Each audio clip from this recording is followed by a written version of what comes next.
prometeu que Ele não nos deixará, nem nos abandonará. Em Cristo, Deus revelou sua fidelidade a nós desde os princípios dos séculos. Em Gênesis, Jesus é o Cordeiro no altar de Abraão. Em Êxodo, Ele é o Cordeiro da Páscoa. Em Levíticos, Ele é o sumo sacerdote. Em Números, Ele é a nuvem durante o dia e a coluna de fogo durante a noite. Em Deuteronômio, Ele é a cidade do nosso refúgio. Em Josué, Ele é o tecido vermelho na janela de Rabi. Em Juízes, Ele é o nosso juiz. Em Ruth, Ele é o nosso parente redentor. Em 1 e 2 Samuel, Ele é o nosso profeta confiável.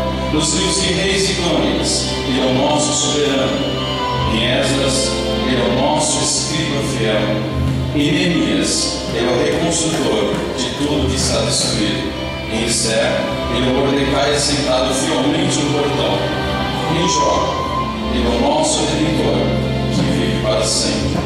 Em Salmos, Ele é o meu pastor, e nada vai me faltar. Em Provérbios e Eclesiastes, Ele é a nossa sabedoria. Em Cantares, Ele é o velho noivo. Em Isaías, Ele é o servo sofredor. Em Jeremias e Lamentações, Jesus é o profeta que chora. Em Ezequiel, Ele é maravilhoso homem de 4 faces. Em Daniel, Ele é o 4º homem na fornalha. Em Oséias, Ele é o amor sempre fiel. Em Joel, Ele nos batiza com o Espírito Santo. Em Amós, Ele leva os nossos fardos. Em Obadias, é o nosso Salvador. Em Jonas, é o grande missionário que leva ao mundo a palavra de Deus. E mais adiante veremos que em Miqueias, Ele é o mensageiro dos pés formosos. Em Naum, Ele é o vingador. Em Abacuque, pela sentinela oramos sempre pelo reavivamento. Em Sofonias, Ele é o Senhor poderoso para salvar.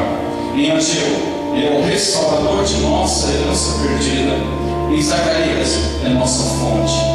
Em Malaquias, Ele é o Filho da Justiça com a cura em suas asas. Em Mateus, Ele é o Cristo, o Filho de Deus vivo. Em Marcos, Ele é o operador de milagres. Em Lucas, Ele é o Filho do homem. Em João, Ele é a porta pela qual todos devem entrar. Em Atos, é a luz brilhante que aparece a Saulo no caminho de Damasco. Em Romanos, Ele é o nosso justificador. Em 1 Coríntios, Ele é a nossa ressurreição. Em 2 Coríntios, Ele leva os nossos pecados. Em Gálatas, Ele nos redime da lei. Em Efésios, Ele é nossa riqueza insondável. Em Filipenses, Ele supre todas as nossas necessidades. Em Colossenses, Ele é a plenitude do Deus encarnado. Em 1 e 2 Tessalonicenses, Ele é nosso Rei que virá. Em 1 e 2 Timóteo, Ele é o mediador entre Deus e o homem. Em Tito, Ele é nossa bendita esperança. Em Filemão, Ele é o amigo que é mais chegado que o irmão. Em Hebreus, Ele é o sangue do pacto eterno. Em Tiago, Ele é o Senhor que cura o doente. Em 1 e 2 Pedro, Ele é o pastor principal. Nos livros de João, é Jesus que tem a pergunta do amor. Em Judas, Ele é o Senhor que vem com 10.000 santos. E em Apocalipse, a igreja é conclamada a levantar os olhos, pois é chegada a sua redenção. Jesus é o Rei dos Reis, Ele é o Senhor dos Senhores.